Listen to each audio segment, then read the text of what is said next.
favorite character in the film? Of course, other than your character. So, sino? Ako siguro si Umaaligin. Paborito ko siya kasi gusto ko na lang talaga siyang mawala sa mundo. Sobrang nakakatakot siya in person. So, excited ako kung mas nakakatakot ba siya sa screen. I like that. Anthony, how about you? For me, I feel like Sean Lucas. Oh, Yes, really? because it's very, very similar to him. May nakakarinig sa loob? Yes? Sean Lucas, yes. That's my favorite character. in the movie. Okay. And with that, thank you so much, Shubi and Anthony. Guys, congratulations. Sincerely. I'll see you guys later inside. Thank you so much. Thank you, guys. Thank you so much, everybody! And now, next on to... Almost magandang gabi po sa inyong lahat. I'm so excited to be here for the premiere of Huwag Kang Titingin at sana excited rin po kayo na makita ang ang ginawa namin. So thank you all for being here. I'm just feeling very grateful and thankful for the love that we're receiving for tonight and hopefully for the rest of the film. And with that, Michael, I just want to ask you one last quick question. What makes Huwag Kang Titingin iba from all the other horror films? Well, as I always mention, yung Huwag Kang Titingin kasi it's a culmination of the Gen Z generation nga. ika na. And siguro ito, ang atake dito is what will happen when, you know, our generation gets involved with the spiritual world in a not so good way. So, baka po natin yan kung bakit hindi pwede tumingin at ano yung hindi pwede tingnan at ano yung dapat natin tingnan. Wow, I like that. With that, thank you so much, Michael. I'll be seeing you inside. Thank you See so much. Thank you. And now, Angie and Lee Victor, may we please come up on stage for a quick interview. So hello guys!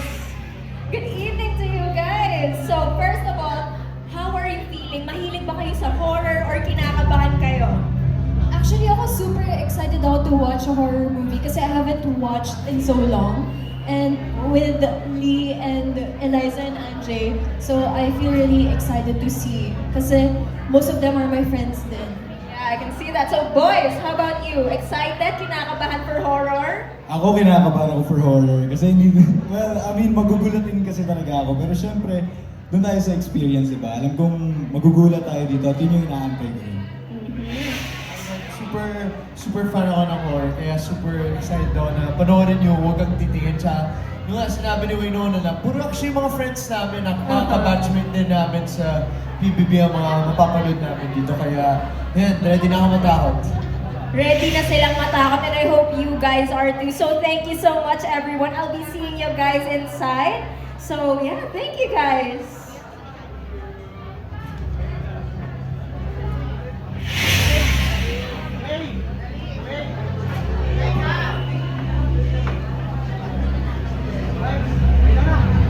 Ayan guys, so as you can see, ang dami na nating mga kapuso stars na talaga namang magbibigay ng suporta sa ating mga stars. Ayan, thank you. And with that, ngayon, sino ang favorite character mo dito sa ensemble natin ng Huwag Kang Titingin? Except sa character mo, syempre. And explain why. Favorite character ko, syempre, aside from Brian, which is me, siguro si Celine. Kasi siya yung ate ko eh. Oh, Siya that's so talaga yung sweet. And with that, eto, what made you say yes to the role?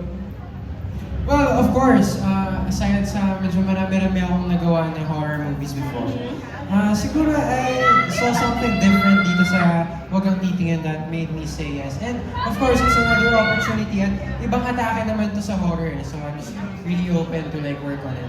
Alam mo, dyan ako excited, Marco. Everyone keeps saying, everyone from the cast talaga sinasabi nila, may something different sa movie na to. Kahit horror siya. And last, nakakapangilabot. Nakakapangilabot. I like balahibo. Medyo malalim tayo sa nakakapangilabot doon na. And with that, thank you so much, Sophia. I'll see you inside later. Yes.